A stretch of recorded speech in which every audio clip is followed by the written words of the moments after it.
Hello and welcome back to That Aged Well. Before we begin, I want to say that I switched from Zoom to an app called Riverside in the hope that it will increase the quality of this podcast. And it's a great pleasure to introduce my guest of this week and the next, because this is going to be a two-part series on Hitler's people, and I'm joined by Sir Richard J. Evans, who has recently written a book called Hitler's People, which I'm of course holding up here, and it's about the gang of people around Hitler, and that's of course the topic of this week's episode. And I want to begin, as you do in the book, by beginning with the main villain, for the lack of a better word, Hitler himself. Let's talk a little about how he came to power and his how he entered politics. Well, this is a book that I've just published in England and in the United States, and it's coming out in 11 other languages in the next few months. It is a series of biographical studies of what are generally nowadays referred to as perpetrators. So it looks at Nazis at every level. So it's in four parts. The first part is just devoted to Hitler, which also serves the function of providing general background material. Then there's a second part about his immediate inner circle, or his top subordinates, Göring, Goebels, Himmler, and so on. Then I moved down to kind of middle ranking Nazis who, on the whole, did not have a massive input into policy. People like Eichmann, Heydrich, and then finally sympathizers, low-level perpetrators, and other people who supported Hitler and supported the regime, helped to come to power in some senses, and had varying degrees of significance and commitment. So that's a kind of four-part structure of the book. The book is modeled partly on Joachim Fest's book, The Face of the Third Reich, hence the subtitle to the book, The Faces of the Third Reich. And that was published now half a century or more ago, in the beginning of the 1970s. Fest was a conservative German journalist, a very skilled historian, and a very good writer. But of course, that was a long time ago, and there's been no collective study of this kind since then. This is not a biographical dictionary. There have been some of those. It's a series of interlinked chapters, and the question that links them is, why did people become Nazis? That includes Hitler, of course, and why do they stick with it, Nazism, to the end? So that's what kind of links the whole thing up. And I became interested in Nazism as a child, really. I grew up on the eastern fringes of London, and that involved going into London with my parents and shopping expeditions and visiting and so on. And I was really deeply struck by all the bomb sites, even in the 1950s, right up to the early 60s. There were bomb sites, rows of terraced houses with houses missing in the middle, and the rubble had been cleared away by then. But you could still see, for example, something I found very striking: the wallpaper on the bedroom walls that bombed out houses. Seemed sort of shockingly intimate, really. And that made me ask who did this and why. And of course, in the 50s, this is the post-war era, in which the politicians were all former wartime politicians. There were people, my friend, my parents, my friend's parents, my parents' own experience. They'd all been in the war. So the war was a really big theme in my childhood. Both my parents, my father had served in North Africa and Italy, and my mother had been as a school teacher who was evacuated, and that was another theme, to Weston-super-Mare, a quiet town in on the seaside in west of England. So and there were films. I went to see a lot of the big British films when they first came out about the war. Reach for the Sky, for example, Battle of the River Plate, and so on. So that made me ask questions about Germany, and I realized I was very lucky enough to come into, decided to be a historian and come into the business in the mid 60s when German historians in history were just waking up from a kind of 2 decades of amnesia, essentially, and the serious work on the German past was beginning. And that was a very big opportunity. So I got into that for my PhD. And here I am, still half a century later, still writing Mm. about it. I wrote a three-volume history of Nazi Germany. And then I went on to other things, 19th century Europe, for example. Which is a Uh, brilliant book, of course. Thank you very much, and a biography of the historian Eric Hobsbawm. But then I got it. Then I was asked to take part in a nine-part TV series called "Rise of the Nazis." A very good series, very well done, broadcast on BBC Two, and that focused on individual biographies, individuals involved in the Nazi regime, and that took me back to individuals. And I realised then that since the turn of the century, and this series came out in 2019 to 22. Since the turn of the century, biography had become more acceptable. For a long time after the Nazis, historians didn't want to take a biographical approach because of the Nazi cult of personality, the cult of the individual, and the great man, and so-called great men. And but now, from the turn of the century onwards, there were biographies coming out. Ian Kershaw's great biography of 2 volumes of Hitler, followed some years later by Volker Ulrich's, the first big German biography since Fest. Biographies by Peter Longerich of Goebbels, Himmler, and there were many biographies coming out of lesser figures, all the way down to the lowest level of perpetrators. And then lots of new documents. Surprisingly, it's amazing, really, but a lot of new documents were coming out. The last volume of 32 volumes of Goebbels' diaries came out in 2008.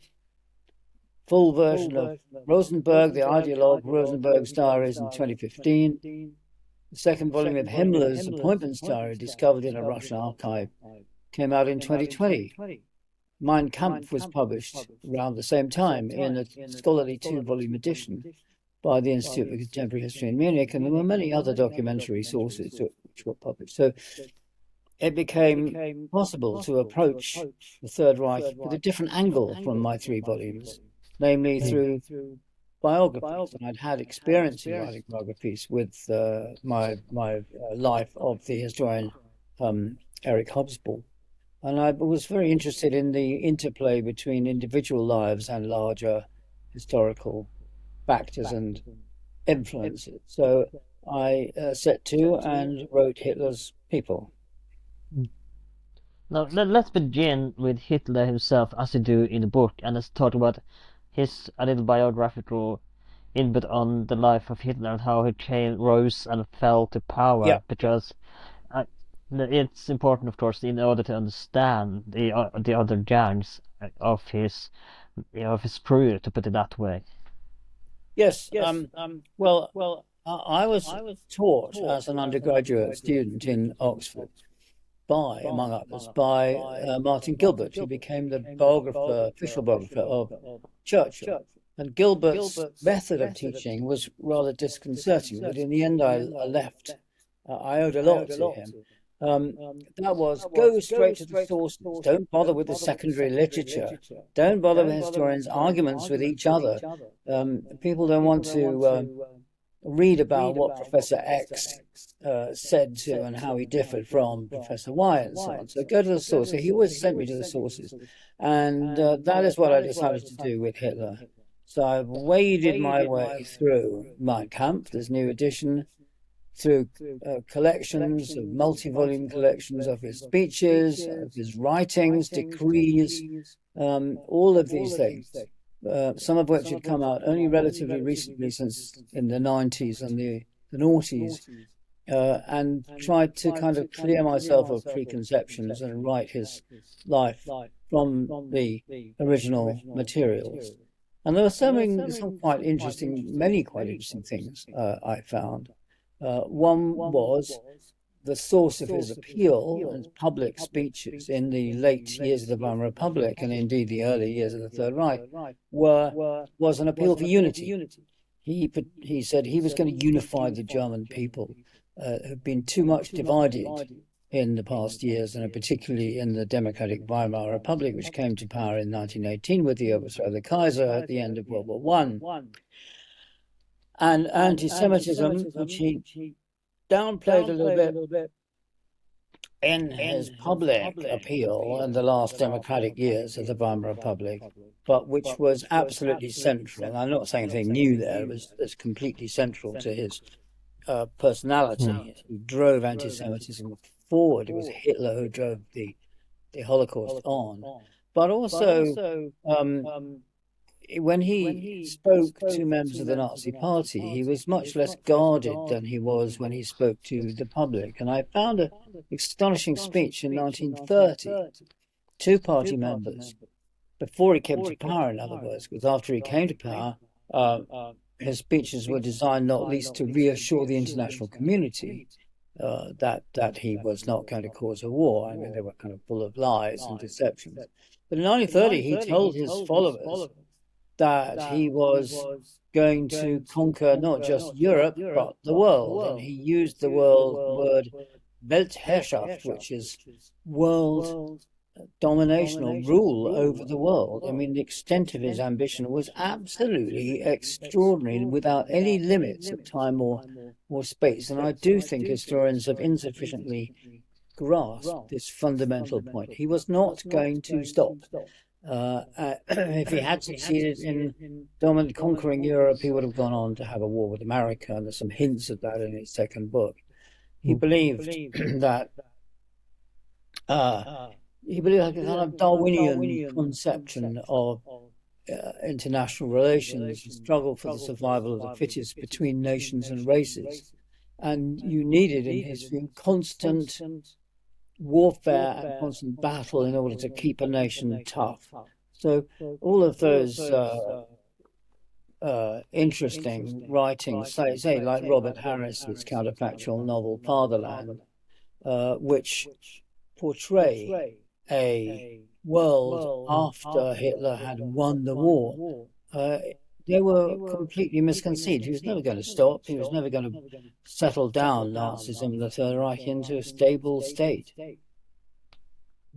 I want to talk a little bit about where the anti-Semitism come from, because as we know, by his time in Vienna, most of his clientele were Jews, and there is even the story of one Jewish person landing him in his throat when he was freezing, and when he was selling postcards in Vienna and tainting, like I said, most of them his clientele were Jews. So is the anti-Semitism coming early on from his life as a young man, or does it come after the First World War and the loss and the Treaty of Versailles and the mythical stab in the back myth? Yeah, one of the things I want to do in the book is to demystify the Nazis, is to say you cannot understand Nazi individuals, including Hitler, through an individual pathology. Too many writers about them have wasted time on trying to sift through their childhood experiences and so on, trying to find the roots of what they thought. You have to look at wider factors and more general factors. There's no, I mean, it's Brigitte Hamann in her very interesting books about Hitler's youth, and as I think argued persuasively, that he was not an anti-Semite before World War One, except in a very communal garden kind of ordinary social way. It didn't really mean an awful lot. But he was not the sort of visceral, all-consuming, fanatical anti-Semite that he became after the war. And Hitler found meaning in his aimless life from the war, from World War One, from joining up in the German army, although he was Austrian, but there was such a chaotic sort of registration system that they didn't mind, they didn't notice that he wasn't German. And that was, for him, was a great experience. And he, at the end of the war, he was injured, temporarily blinded in a gas attack, because most shells employed on the Western Front 1918 were, in fact, gas shells. And during that time, the German army admitted defeat, it conceded, it sued for peace, and the terms of the Treaty of Versailles were imposed on the Germans. And it was during that period that Hitler became an anti-Semite. There'd been no indication from the German army that they were going to lose, but they were defeated on the battlefront in 1918 following the failure of their spring offensive. They didn't have any tanks, virtually no tanks. So the Allies, Western Allies, were mobilizing thousands of tanks, and it was clear tanks could turn the tide of war. They could crash through barbed wire entanglements and roll over trenches and smash machine gun nests. And Germany had no response. And the army leadership, led by General Ludendorff, said, "You've got to sue for peace. We're not going to win this." And so they did. And Hitler was completely shocked. It took meaning away from his life. And he reached for a paranoid conspiracy theory in which the German Jewish community, less than 1% of the population of Germany, had stabbed the army in the back, an image drawn from the Siegfried legend, dramatized by Richard Wagner, the anti-Semitic composer. They had stabbed him in the back. The army was undefeated. The Jews, who socialists and revolutionaries, had deliberately caused the army's defeat by taking supplies away, by fomenting unrest and mutiny, and so on. Complete and utter fantasy. But it convinced Hitler and a small number of Germans, very small number, on the extreme nationalist right. Let's talk about his rise in politics and, of course, his eventual rise to power in the Reichstag and how he became the ruthless dictator that he would become. Yes, you have to remember that in 1928, the Nazis won less than 3% of the vote in the national elections for the Reichstag, the national legislature. They were a lunatic fringe party. Weimar democracy was introduced in 1918, was relatively strong and stable after an initial period of instability. And what turned the tide, what made the difference, was the world depression, the Wall Street crash, late 1929, withdrawal of American loans from German business bankruptcies, bank failures, and consequently mass unemployment, reaching to well over a third of the entire workforce by the summer of 1932. And that is what turned the voters against Weimar democracy. It was kind of the last straw, complete economic failure. What a large number of voters saw as international humiliation through the Treaty of Versailles, and the Nazis then rocketed in their public support until July 1932. They were the largest party in the national legislature, the Reichstag. But you have to enter a kind of word of caution here. The most they ever got in a national election, a free national election, was 37.4% of the vote. So pretty much almost two-thirds of the population did not support the Nazis. And in November 1932, the Nazis lost quite a substantial number of votes. So that's the first thing you have to remember. It's not Hitler's genius alone, as some people described it, not his foundation of his rise was his ability to move the masses in public speaking, which was, of course, much more important in days when there was no TV and where relatively few Germans even owned a radio. It was the social collapse of 1929 to 1932. Secondly, it was the fact that the Nazis lost a couple of million votes in November 1932. The party had a huge financial crisis. It was politically divided because the organization guru, Gregor Strasser, wanted Hitler to join a government, but he refused unless he was at its head. and so Strasser resigned, and indeed was later murdered on Hitler's orders. Hmm. So the ultra conservative uh, army leadership and ultra nationalists in the German political establishment, Paul von Hindenburg, the field marshal who was the president of Germany with quite extensive powers, the right-wing Catholics, particularly Franz von Papen, who feared Bolshevism, they feared communism as an atheistical force and wanted to dismantle Weimar Republic, wanted to crush the trade unions and ban the Socialist Party, which is the mainstay of the Weimar Republic.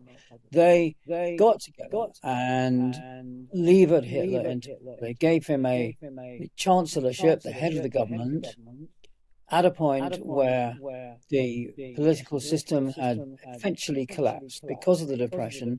The different parties could not agree with one another on pretty well anything, particularly the socialists wanted, of course, good benefits and unemployment insurance and so on. The industrialists, the capitalists, and the conservative nationalists saw this as an opportunity to get rid of the Weimar Republic and introduce an authoritarian dictatorship. And they surrounded Hitler in the cabinet with a lot of their friends, so that the Nazis were in a small minority in the Reich cabinet. Most of the people there most of the ministers were conservatives. As von Papen, who arranged all of this, said, now we've got him into a corner. We've got him where we want him. He'll do what we want, because they needed the mass support of the Nazis as a legitimation for their rule. They had no political support in the country at all. The Reichstag. I'm sorry for interrupting you, but I Yeah. want to ask, do you think made Papen think that he could use Hitler as a puppet? What made him think, when did he realize that, oh, maybe I made a mistake here, that maybe he's not a puppet I thought he was? Well, yeah, von Papen wasn't an aristocrat. I have a chapter on von Papen in the book because I think he's been widely misunderstood. What he was a conservative Catholic politician. He was part of a general European-wide movement among Catholics, encouraged by the Pope and the Vatican to destroy democracy and to establish authoritarian rulers. Franco, Salazar in Portugal, Dollfuss in Austria, and the German Catholics who had strong support in the Catholic Centre Party. And he wanted to establish an authoritarian conservative regime that would crush the Bolsheviks. It was the left. It was, to a lesser extent, the socialists, but above all the communists who were threatening to, as they had done in the Soviet Union and Russia, to attack the churches and spread atheism everywhere. So Papen was a particular kind of conservative nationalist Catholic, and he was an aristocrat. He and his fellow friends were in many ways professional politicians, and here was Hitler, an amateur, a newcomer, an outsider. They simply were too arrogant and thought they could manipulate him. We should probably add that the reason why the Catholic Church, that, like you said, implied that because of the communism, that threat, and I want to ask as well, that's why they supported this dictator, because they felt that it was either fascism and dictatorship or communism. But was it that simple, that it was back in those days, that it was either fascism or communism? Was there only these two options available at the time? Well, no, of course it wasn't. I mean, there were centrist parties like the Social Democrats, who'd largely managed to retain their support, and they were in favor of Weimar democracy, but they were undermined by the fact that they couldn't really do anything apart from tolerate the regime of cuts and austerity, as we call it now, through which the government appointed by Hindenburg and led by another Catholic politician, Heinrich Brüning, sought to master the economic crisis. So they were discredited. And the Communist Party in Germany was the only party, including the Nazis, that managed to increase its vote in every election up to 1930, November 32. That seemed a terrible threat to the Mm. majority of the middle class who left their own parties and migrated to the National Socialists. You see, all the middle class parties, all the liberal and conservative mainstream parties totally collapsed in electoral support.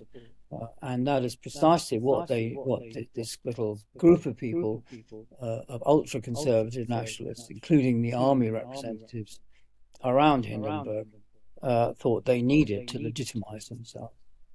It Mm. wasn't the unemployed who voted for the Nazis, although the proportion of unemployed in the electorate was so high, they tended to be unemployed people from uh, areas where there was no strong trade union movement, no organized labor.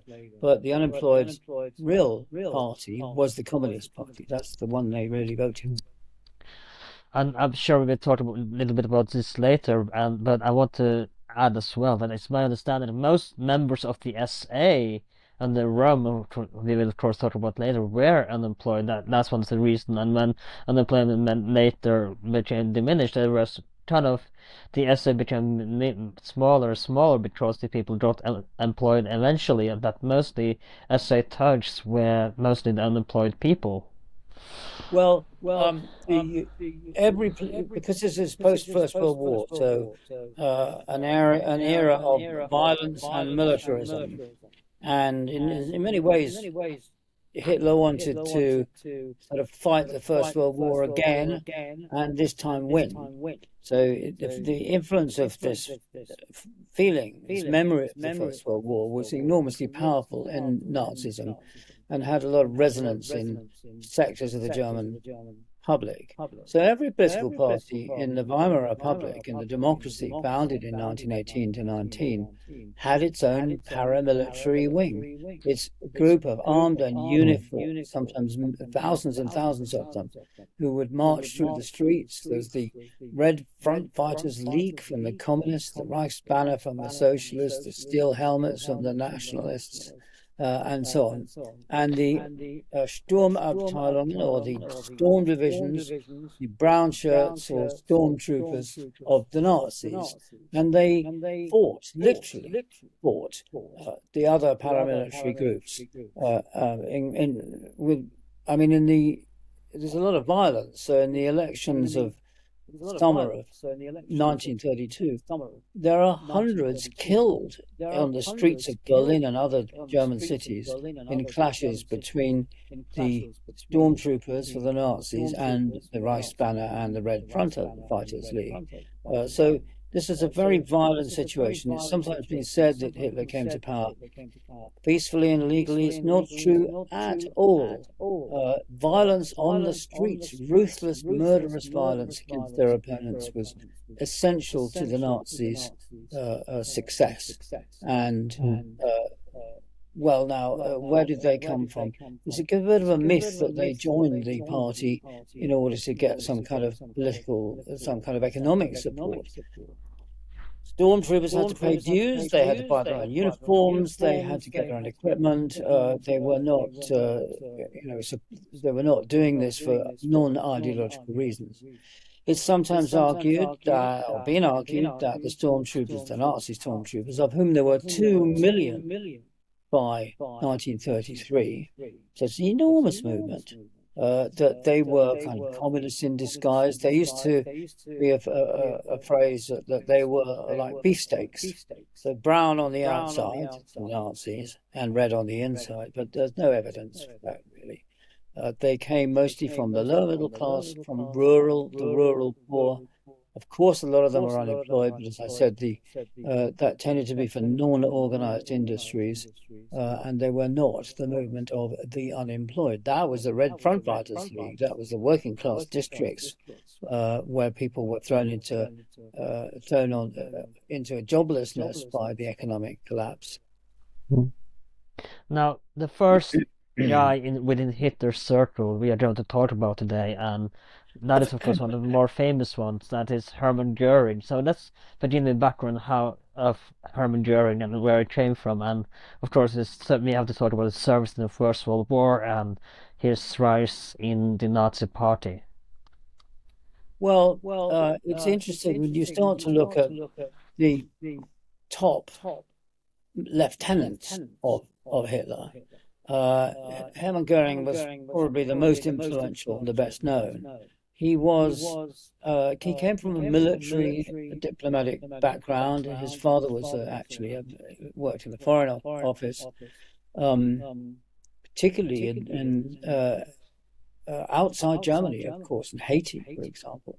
Um, and Goering was given a military education and went into the armed forces. He's a very good example of how leading Nazis did not come from working class or even lower middle class backgrounds. Joachim Fest, the historian, tended to be rather snobbishly dismissive of the leading Nazis. He was very fond of describing them as petty bourgeois, but in fact, Goering was upper middle class, if anything. But of course, he went into the war. He became a pilot, and he then became the chief, the head of the famous fighter squadron led by the Red Baron von Richthofen after von Richthofen was killed.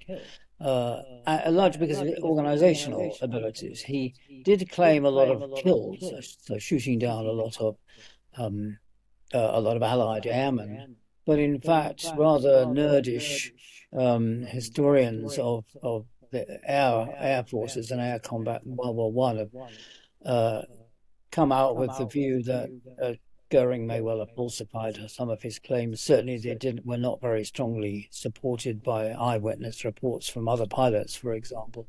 And of course, the end of the war, Goering was thrown on the rubbish heap again.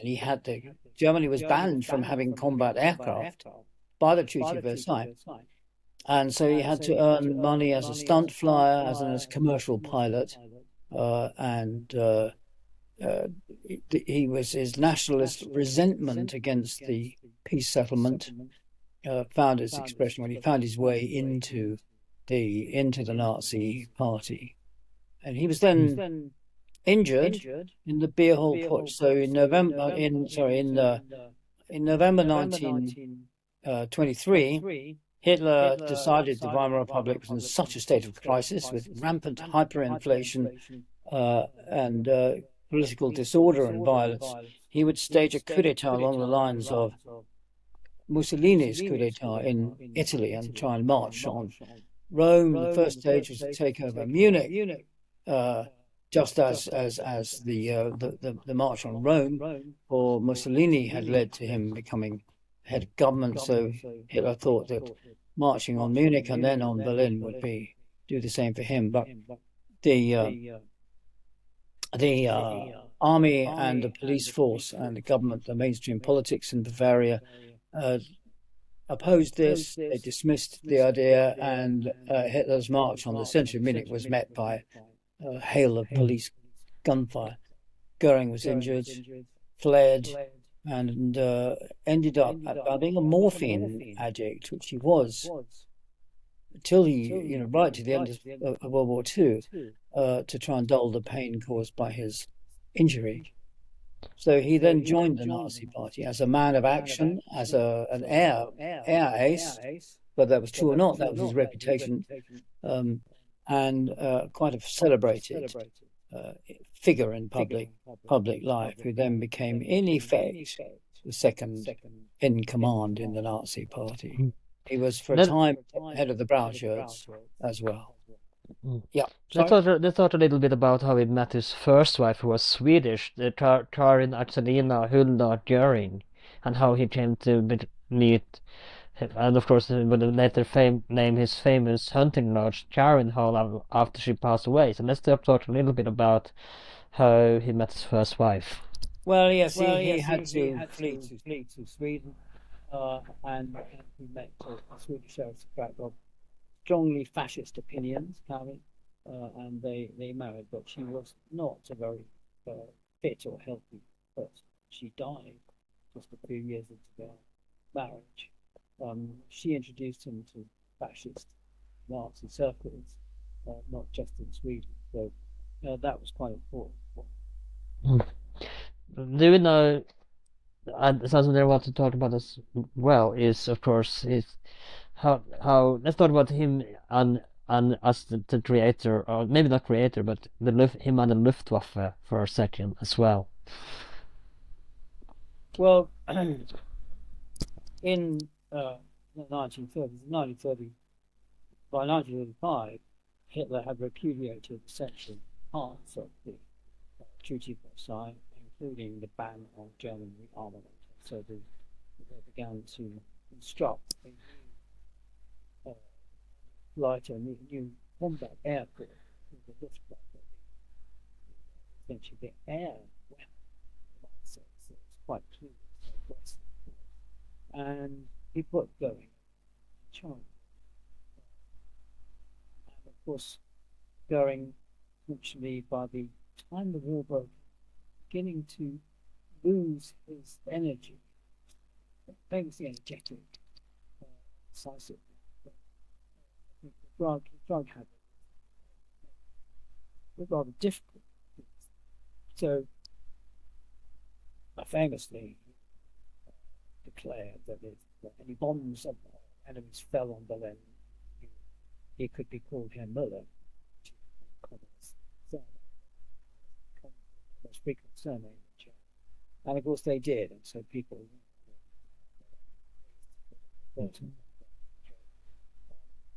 and Hitler got increasingly disillusioned with Goebbels. Göring now was very keen on grabbing power. He got too many officers for himself, including head of the 4-year plan, which was the 1936 economic plan to make Germany ready for war. That was very effective. Excuse me, and certainly the look back where Hitler became very disillusioned with him. The problem, the central problem, was that the German economy was simply not big enough to contend with the British, Soviet, and American economies. Any one of them was bigger than the German economy. And it was more combat, more three of them together. One was If I may, I remember some historians have pointed out that right before 1938, I think sometime during 1938, Göring would burst into Hitler's office and would say, "We are broke. What do we do?" And so, what kind of the war would become the financial solution that they would rob, of course, later would rob the Jews of their valuables, and that would be finance the war. But is it true that Göring would go into Hitler's office and say, "Oh, we are broke. What are we gonna do?" And that they were pretty much broke, the Third Reich, by the end, by 1938. No, I don't believe any of that. So, first of all, the Jewish community in Germany is less than 1% of the population. It was not so enormously wealthy that it would have made any real difference. All been expropriated. I mean, from the later concentration camps, and the values of the Jews that came in from the concentration camps, such as gold, thieves, etc. First of all, when you're dealing with concentration camps, you have to distinguish between concentration camps and extermination camps. Concentration camps were founded in 1933 by the Nazis in order to arrest, detain enemies of the Nazis, socialists and communists above all, not Jews. If Jews were put in the camps in the 30s, were of course terribly, badly, often murderously maltreated, but they were never more than 10% of the concentration camp population, registered population, even during the war. Only in 1938, briefly, with the arrest of 30,000 Jewish men in the course of the so-called Kristallnacht pogrom, did they form more than 10% of the population, and they were released on promising to emigrate. Extermination camps, which were only set up during the war, Treblinka, Auschwitz, Sobibor, That they were not for prisoners. They were for Jews who were simply taken straight on arrival into gas chambers. And these were not mostly German Jews, but of course Polish, Russian, Belarusian uh, Jews following the Nazi takeover. And those Jews, Treblinka from Lublin, for example, they were overwhelmingly very poor in East Central Europe. They added nothing. Might even cost them some financial resources setting up extermination camps. There was a massive expropriation of wealthy Jews in France, for example, the expropriation of their possessions, their art treasures, and so on in particular. But again, the scale of that, not enough to make a difference to the Mm. Now let's talk a little bit about Göring's role during the Second World War, because as you mentioned in the book, eventually his role would kind of diminish in and become less important. So let's talk about how Göring would kind of fall a little bit from Hitler's grace under the Second World War, and how, and like you said, how the economy was not able to sustain the Luftwaffe. So let's talk a little bit about Göring's lose of importance. Yeah, again, Goering didn't have the resources to build a hugely effective air force, a combat air force, and it didn't have the big or strong enough um, bombers, for example, strategic bombers, uh, to destroy London, which he tried to do in 1940, so-called backward Britain. And they didn't have anywhere near a fighter plane. Some of them are quite effective, but not as good as the Allies. So Messerschmitt ME 109 wasn't as effective as the Spitfires. And Mm. Goering, by that time, was taking refuge in sort of hunting and display and art collection and Mm. really using his grip on the physical areas for which he was responsible. Animals would of course be a part of the looting as well, like you have real lion cubs in Göring's Well, hunting lodge. A lot of Goering was display. It was an image, his flamboyant Mm. image, which included every 6 months getting a lion cub from the director of the Berlin Zoo to kind of run around the grounds of his hunting lodge. Karin Howell named after his first wife. And when they got too big, he would change them for a smaller one. It was part of the image. Mm. Let's talk about Göring under the Nuremberg trial, because I have to move on to Goebbels soon. But I want to talk a little bit about him during the Nuremberg trial, because it's my understanding as well. I remember reading a biography of the Nuremberg trial a while ago, and there Göring would laugh and make jokes about how he stole all this artwork, and when they mentioned this in under the trial, how he would kind of make jokes about this. Well, one of the things I've discovered in researching the book was that pretty hardly any of the surviving Nazis were repentant, were sorry for what they'd done, or realized the crimes that they'd committed. And there's several examples. Take your breath away. They lived on this illusion that they'd done nothing wrong, and even with Goering, Himmler for a time, Speer. Lieve, for example.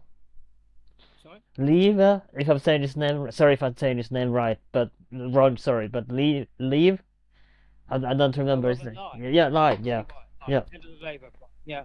A lot of them thought they could play a part in reconstructing Germany after the war. They had no idea. They were regarded as murderous, genocidal criminals by the Allies. And Goering certainly shared that. Mm. He was appalled when he was sentenced at Nuremberg to completely unrepentant way to be hanged. In fact, he managed to get poison and kill himself on the eve of his scheduled execution because he regarded hanging as dishonorable. Mm. There are some theories about how, because it would end up taking a cyanide capsule, there are some theories about how this capsule came into Göring's possession in the first place. What are your thoughts on how he acquired this cyanide capsule right before his Well, hanging? we don't really know. He might, you know, it doesn't really matter in the end. What he was labouring under the illusion that he, by committing suicide, like the ancient Romans did, falling on their sword when they lost the battle, that he would provide some kind of example for German posterity. There was a mass wave of suicides at the end of the war in Germany. A lot of the leading Nazis, middle-ranking Nazis, committed suicide rather than falling into the hands of the Allies. Some of them because were uh, they couldn't imagine life without Nazis. It's kind of cocoon which Mm. encompassed their whole life. So Hitler himself, Goebbels, the propaganda minister who uh, killed his 6 children for committing suicide with his wife, Himmler who puts on a cyanide capsule, Göring, of course, and many Gauleiter ministers, many of them did. Mm. It was a total illusion.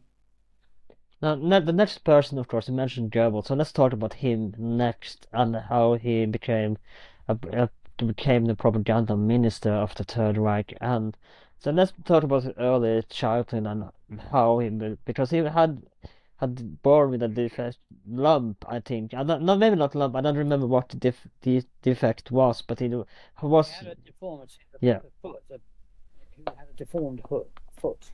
He had a deformed foot, so he sort of limped along, and he was very short, and he came from a less solid middle class background than many of the Nazi leaders, but he made up for it. He was an intelligent man, went to university, got a PhD, got a doctorate, wrote a novel, and he was in general sort of fairly cultured. Notoriously, he was rather more favorably inclined towards modern art in the 20s than Hitler was. Hitler Hmm. was a failed artist who couldn't understand why modern art, the expressionists, the German expressionists of the 20s, would become famous and earn a lot of money. And he, with his limited but genuine ability to paint and draw buildings, in particular urban landscapes, he was just dismissed as somebody who was not competent as an artist. He had a particular negative attitude, and he thoroughly disapproved of Goebbels' favourable attitude towards some modern artists like Erlend. So Goebbels became an extreme nationalist, rather for the same reasons as many of the other the First World War. It comes through in the book as the Germany's defeat in the First World War was kind of national trauma. And, it was a terrible defeat. He wanted to rebuild Nazi greatness after the defeat in 1918 and the Treaty of 1919. So he was active in the more industrial areas. He became a skilled, ruthless, and totally unscrupulous propaganda chief with the people who supported him then joined in the Hitler movement in the early There are some that theorizes that he was more in early on that he was more left leaning than right leaning, that he was almost tempted by communism and eventually by Hitler's convincing he would turn into right fascist propaganda. Well, he was notorious and much feared by middle class supporters of the Nazis as a kind of leftist. But when he met Hitler, he was completely overwhelmed by moved away from this left wing, slightly sort of socialist tinge kind of politics to just Hitler. We know a lot about Goebbels because he's one of these diarists who had to write in his diary every day about what had been going on the previous day. Hmm. But So, how reliable is his diary as a source? well, on the whole, it is. I mean, it's very good for his own personal opinion, especially when he differed with Hitler. He becomes less reliable after, from the late 30s onwards, when, particularly after the war began, because he was dictating it to the secretary, whereas up to then he was writing it himself. But on the whole, it's a tremendously useful source for the top ranking leaders of the course. It incorporates Nazi fantasies and Nazi paranoia, Hmm. but it is pretty. It's a very reliable Now, it's my understanding that even before the Third Reich and before he became a fascist journalist, he even still lied in his lying was part of his right journalistic skills, and so even when he wrote newspapers way before the Third Reich, he still lied and Oh spread yes, fear. yeah, but I'm sure he knew the difference between the truth and lies, which is something you can't say of some contemporary politicians nowadays. He was very clever at manufacturing propaganda, particularly anti-Semitic propaganda, wearing all kinds of absurd and ridiculous, fantastic um, uh, uh, accusations against Jews in Germany. He had very tactics like giving his opponents nicknames and general. Remind you of Uh, anyone today? yeah, absolutely. Yeah. So let's talk about him as a propaganda minister under the Third Reich and his work as a propaganda minister there. And I want to bring up his wife as well. And do forgive me, I don't remember her name, but she would become a part of Hitler's life as well. And there almost seemed to be a little bit jealousy between the two men over his first wife, because Hitler did seem to have a crush on her as well. That's right. Yes. So one of the things I try and do in this book is to convey the fact that these are human beings. I mean, Hitler often said it was believed by many historians not to have had any kind of private life at all. He would say, I don't have a private life. I don't have girlfriends. I'm not married. I'm married to Germany. Hmm. Um, Goebbels was a man who had a lot of affairs, a lot of a lot of involvement, and one of them was Hunt, who was the wife of Industrial, glamorous, socially adept.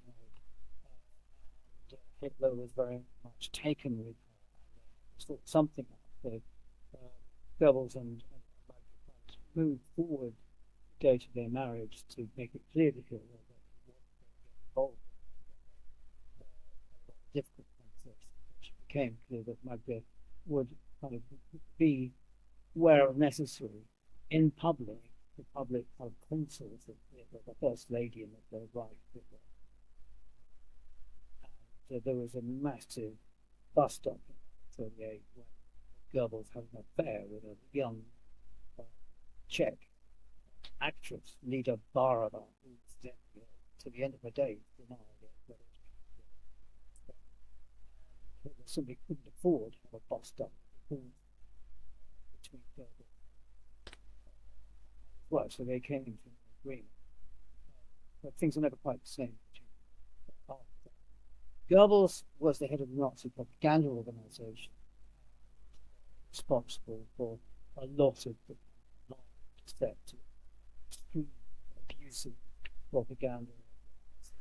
And so when Hitler came to power in 1933, he he set up a new ministry, the Ministry of Public Enlightenment and Propaganda, and put Goebbels in charge of it. And in that capacity, Goebbels then organized the whole of cultural life into a Nazi organization, the Reich Chamber of Culture, with its subdivisions like the Chamber of Music, the Chamber of Art, and the Chamber of Literature, and so on. Jews were not allowed to belong to them, they couldn't have jobs anymore, and he simply rearranged the whole of Germany. A lot of artists emigrated as a result, not just if they were Jewish. But Goebbels was also clever enough to realize that people like listeners to radio or people who watched the newsreels and cinemas didn't want a continuous diet of propaganda. So he introduced all sorts of entertainments into the whole cultural system. The Bunch concert request, a very nice piece of music wanted on the radio. And Goebbels was very conscious of the fact that radio ownership in Germany not not near as high as it was in America. But he had a thing called the Volksempfänger, the people's receiver, a little shortwave radio receiver, manufactured very cheap to buy. The only, I mean, one of the things that happened is that when he gave a speech, factories line up. Hmm. So let's talk about. I do want to go through one more person before we round up this episode, and so I want to run quickly go through the last days in the bunker with Hitler and Goebbels in the last days, because Yeah. as you said, so many people earlier, so many people will not believe, and they Goebbels even went to the length that their children should not grow up in a life without a Yeah. Third Reich. So let's talk about their final days in the Yes. bunker and eventual suicide. Well, Goebbels didn't have an independent partner. He was totally subservient to Hitler. Diaries show this kind of dog-like admiration for him, identified with him. So when Hitler told him not to, Goebbels came with his wife and their 6 children to the bunker underneath the Chancellery in the last few weeks of the war. When, um, uh, and incidentally, the 6 children all had names beginning with H after Hitler. So and he and Goebbels and his wife were in the bunker with his 4 children. Magda, his wife, wrote to her son, a grown-up son by her first marriage. Excuse me.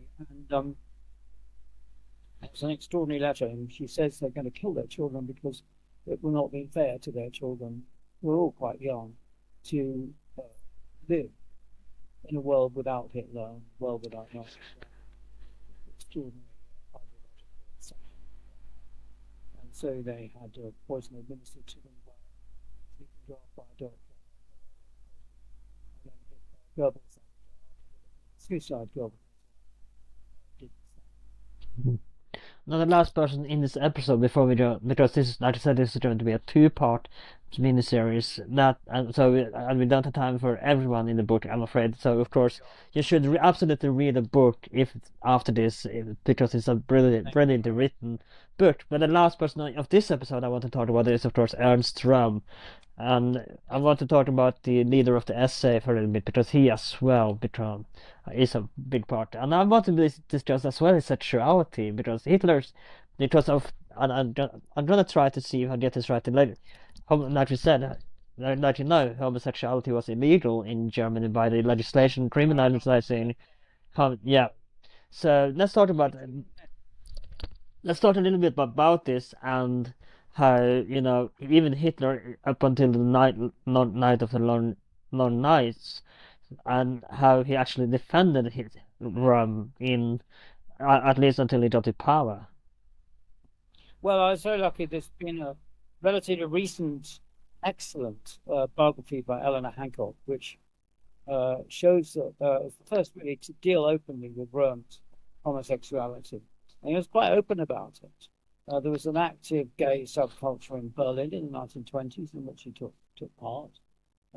And he was, at the same time, a professional soldier. He was not a revolutionary. It's quite wrong, as some people have said, that he wanted a second revolution after 1933 and permanent unrest and chaos. He was actually part of the circle of the deposed Bavarian monarch.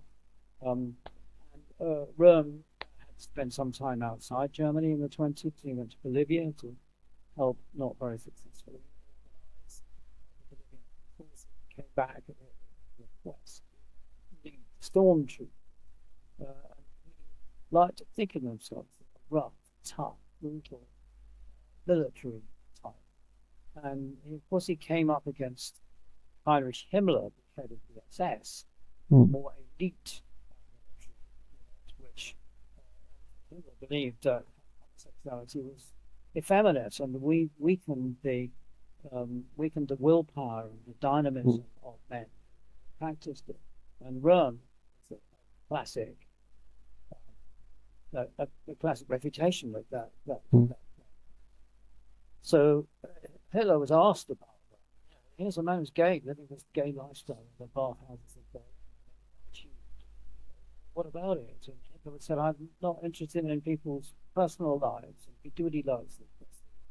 So it's the Nazi movement. And Rome was one of the few leading Nazis who could address Hitler by in the intimate form of du rather than sie. So Mm. they were quite close in that.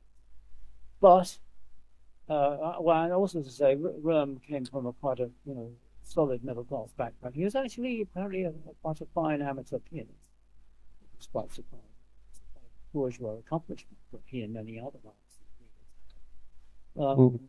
But he, by the middle of 1934, Röhm's stormtroopers had 4 million members, and this totally alarmed the army, the professional army, which was restricted to 100,000 soldiers by the Treaty of Versailles. And Rome was threatening to replace them in a sense with a militia based on this country. Mm. And they put pressure on him. Had murdered, essentially. That's the point at which he brought up. That's one of those shocking mistakes. Mm. The last thing I want to talk about before we round up this episode is that, contrary to what many people may think, most of the Nazi leaders were quite intelligent people, and they weren't this dumb, just, oh, I hate the Jews. They were quite intelligent. So let's talk about the kind of a little bit misconception that these were just silly Nazi leaders that had just came to power because they hated the Jews.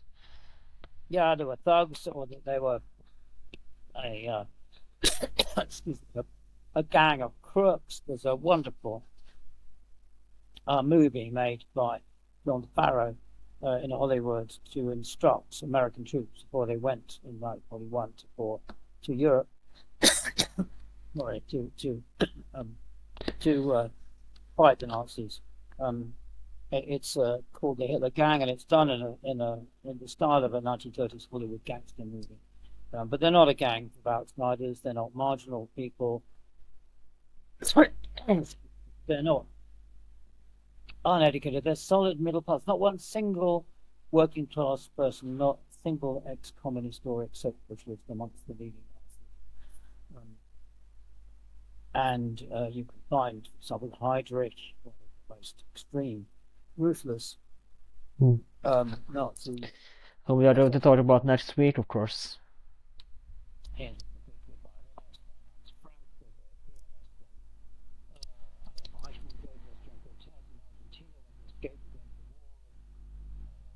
Ribbentrop, foreign minister, never went anywhere.